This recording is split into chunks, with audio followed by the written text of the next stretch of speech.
Hey guys, what's up? 7stop here. Welcome back to another video. And today we're going to be talking about the Clone Wars, the TV animated show. And we're going to be asking the question, is the Clone Wars the best Star Wars? Yeah, that seems to be going around. A bunch of YouTubers are, throwing their hat into the ring, and we thought we might as well throw ours into the ring of, is Clone Wars the best Star Wars? Is it Star Wars at its best? And, is it amazing? Well, obviously it's amazing, but... well, certain arcs are amazing. Yeah, but lots of people say... yes, and some people say no. Lots of people say it does have the best Star Wars. Lots of people don't.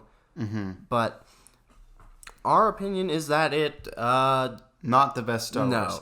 Basically, it contains moments which could be considered the best Star Wars. Yeah. But containing moments that are good doesn't make the whole thing good. No. You have to consider the rest of the show. You have to slog through several seasons if you want to watch the whole show and see everything. You have to slog through several seasons worth of uninteresting, kind of crappy filler sort of stuff, like random arcs. Yeah. And to get to the good stuff, which it's really good, but that doesn't make everything good. That doesn't make it as a whole the best Star Wars. Yeah. The best things of the best Star Wars should have most of it be good, but with elements of bad parts. Where instead of I'd rather have a really, really consistently decent movie than a movie with really, really trash and really, really amazing. It's like saying that Episode 6 is the best Star Wars movie because the third act is good, and just ignoring the other parts of the movie. The third act is amazing in that movie, but the other two acts aren't nearly as good. So I can't really consider it my favorite Star Wars movie. Yeah. In the same way, the Clone Wars has some amazing arcs, like the Order 66 arcs, the Umbara arc, the arcs with Maul and Mandalore are really good. But you have to consider that there's tons of stuff in between those excellent arcs that isn't nearly as good. Yeah. Especially in the earlier seasons. Yeah, the earlier seasons are, the animation isn't that great, the acting isn't also that great, and the dialogue it's kind of like... Blue Shadow Virus, or whatever. The Blue Shadow Virus isn't that great, the Jar Jar stuff... The evil plans. No, not that great, random stuff with Grievous. There are some good stuff, Malevolence is pretty good. The, Rookies is also really good with the clones. The first episode of season 1 is really good also. Yeah, the first episode of season 1, really good. I feel like that'd be in a later season. But there's still some really bad stuff, like the Blue Shadow Virus. And in season 2, there's tons of just random, again, as you said, filler arcs that have nothing to do with the overall plot. This one where Ahsoka gets captured, and then she gets... she is on this one planet and she finds other Padawans, and then she has to escape and fight off these Trandoshans.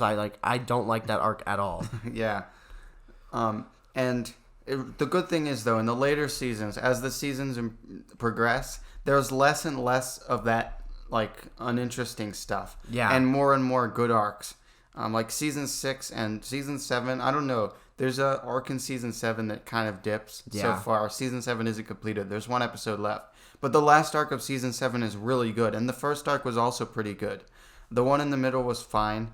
But before that, season 6, all of the arcs were at least of quality. Yeah. There was nothing where I was like, oh man, I don't want to watch this. Yeah. All of the arcs were good in their own way. Yeah. Some of them were definitely better than others, but they were all good. Yeah, the inhibitor chip with Fives arc. That was amazing. Discovering the truth, that was awesome.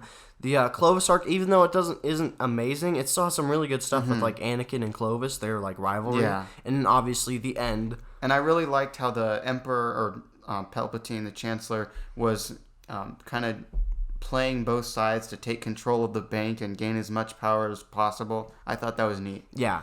Somehow Clone Wars manages to make the boring political talk interesting sometimes. There's certainly some episodes of Clone Wars that are super boring because there's tons of that. But there are also episodes where it makes that interesting. Yeah, there's the Mandalore stuff. That could technically be considered politics because there's terrorist groups from outside and they have to talk about people and occupations and stuff. And greed inside of the city and... domestic issues with the tea or whatever, the drink gets poisoned and the kids the corruption in the government. Yeah, but it's more interesting in the Clone Wars than it was in the prequels. Yeah, and as we said, we're basically talking about how good the Clone Wars is. There's so many good moments. There's a lot of things in the Clone Wars that fix the prequels. Yeah. But at the same time, it doesn't make it the best Star Wars just because there's so much other stuff that isn't as good. Yeah, like there's there are a bunch of those early arcs. The one where, even though this arc is fine, it's still not amazing. Like the arc where Obi-Wan and Anakin get captured, but there's a retcon in the next episode. Yeah. Like, literally, they swap the drinks out. Yeah, and so at the end of one episode, they show them, so they're given, like, poison drinks or something with sleeping medicine sedative in them. And so in that episode, it shows them using the Force to swap the drink with the person next to them. But in the next episode, they actually took the drink and are now captured. Yeah, they're knocked out. So it's like, what? That's not good. Yeah, it doesn't make any sense. Although in that same arc, there was some good stuff later with Dooku and them chained together. Surprisingly, season 1 has some of the best comedy in the Clone Wars. Yeah, it does. Like, a lot of the droid parts are really good. Mm-hmm. And the... I said, yeah, pretty much the droids are the best part of that. And, like, the clones have some good banter. And I said season 2 has some good stuff, but, like...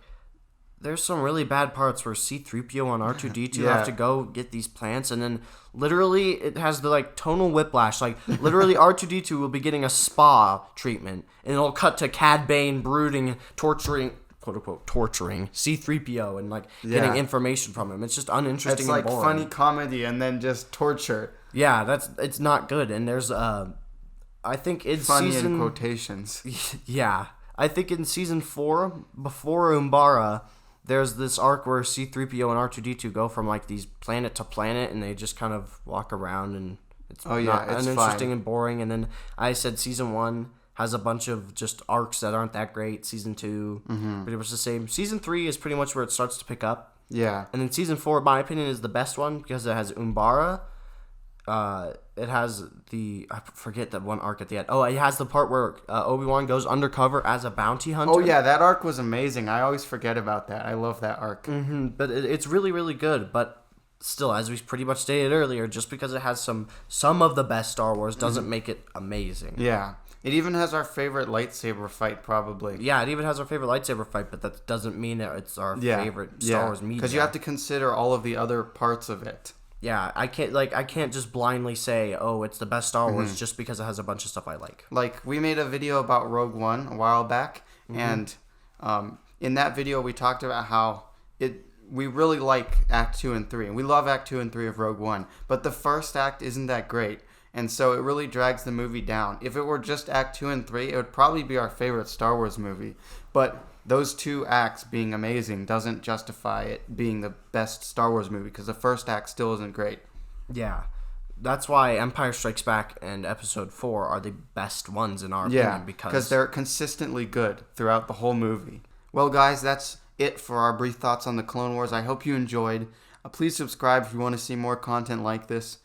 We've been making lots of videos about Star Wars recently, so we might make more in the future. In fact, we're definitely going to make a video about Revenge of the Sith. Hope you enjoy that one. Bye, guys.